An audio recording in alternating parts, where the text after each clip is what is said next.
organization across a wide part of eastern Bolivia.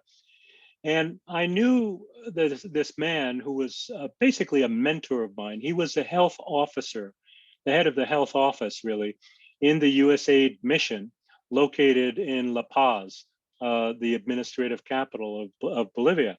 And he told me about this job that they were looking to fill in Peru, in Lima, Peru, at the USAID mission. And I wasn't really interested in doing so. I had a very negative view at that time of USAID and US government official assistance. I considered US government assistance as often being part of the problem than anything else.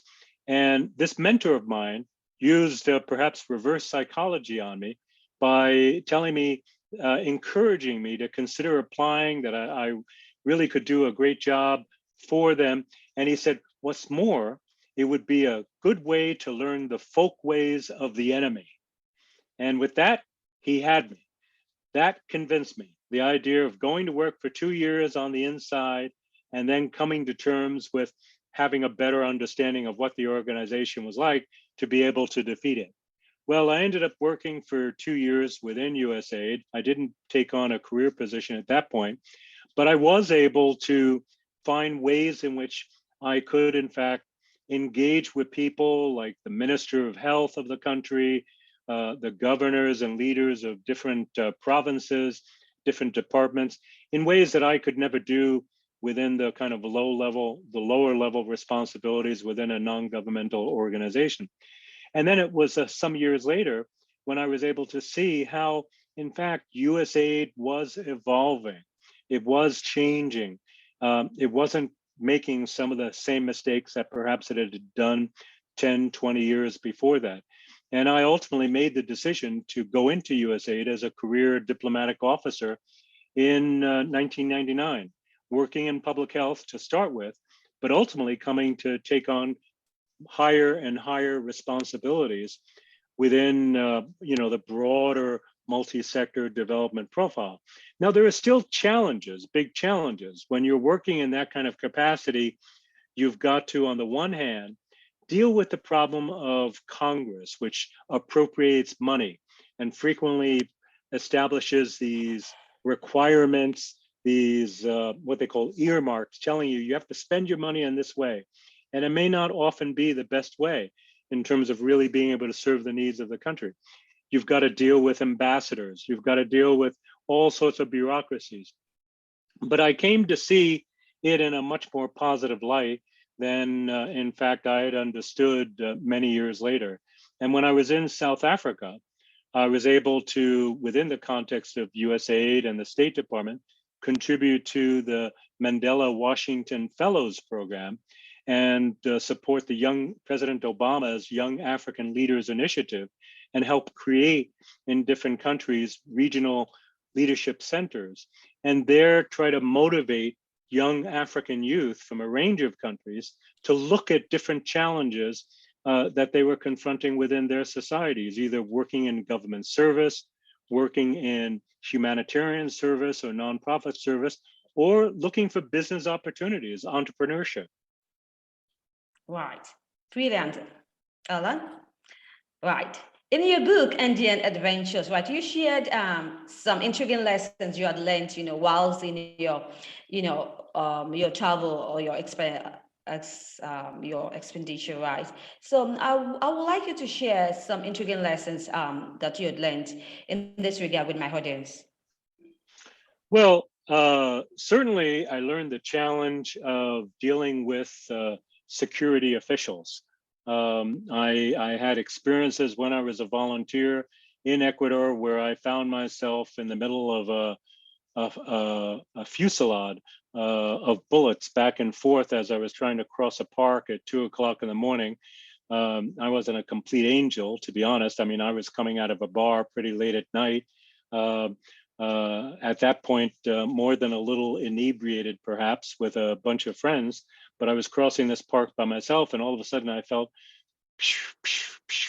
passing me by, and I realized there were these bullets that were going right by me. And I quickly fell to the ground and looked up, and I saw at one end of the park, and we're talking about 2, 3 o'clock in the morning, there were a bunch of drunken police officers who were busy firing off rounds across the park, of course, with no care about what they were going to hit.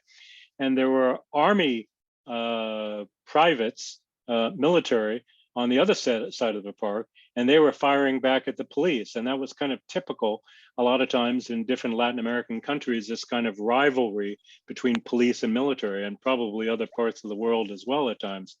And so that was a bit of a learning experience in terms of being in the wrong place at the wrong time.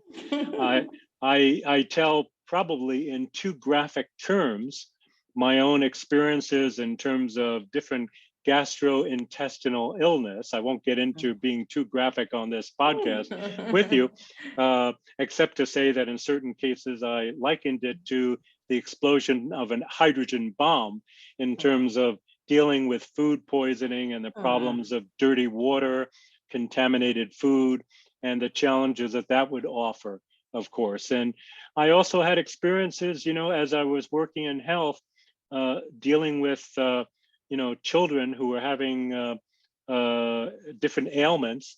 Of course, I wasn't a doctor. I wasn't there to treat them, but I was helping doctors and nurses. And I remember seeing all too often terrible malnutrition of children who they weren't sick so much, but they were dying of not having enough protein, not having enough basic calories in terms of good nutrition.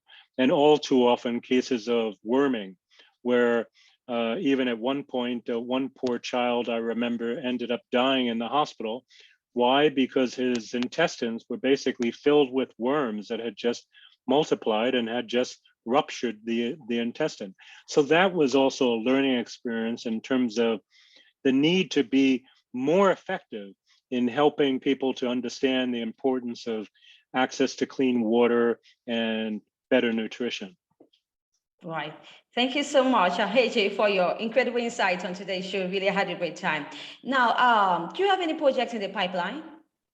Well, Andean Adventures, of course, is the story of my travels across South America, I should say, particularly Ecuador, Bolivia, and Peru, as well as a spiritual search that was going on at that time.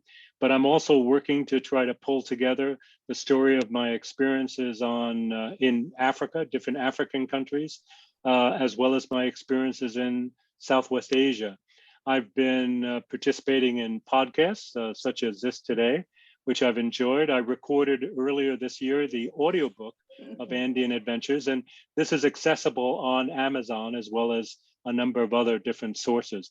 The book actually, from high demand, was translated into Spanish, so it's available in both English and Spanish. Awesome, right. Can you share with us your website and your social media handles? Yes, you can look for my website. You can look for me on Instagram, or you can look for me on Facebook. Actually, I have a Facebook page for Allan Wind Author, and I have my own website at enable, that's with 2 N's, .net. Right. We'll be on the lookout for that. Thank you once again, right? Allan J. Alonzo, for your incredible time on the show. Really had a worthwhile time. I can only wish you the best in all your future endeavors, right? Thank you very much, and I wish you very happy holidays. All right. Thank you for joining me on the show. It's been a great time once again. Well, if you want to catch up with any of my episodes, just go online and search for Omobola Stephen on any podcast distribution platform, super on Pinto, and you have a great time. I need to stay safe always. With all my love, I talk to you soon.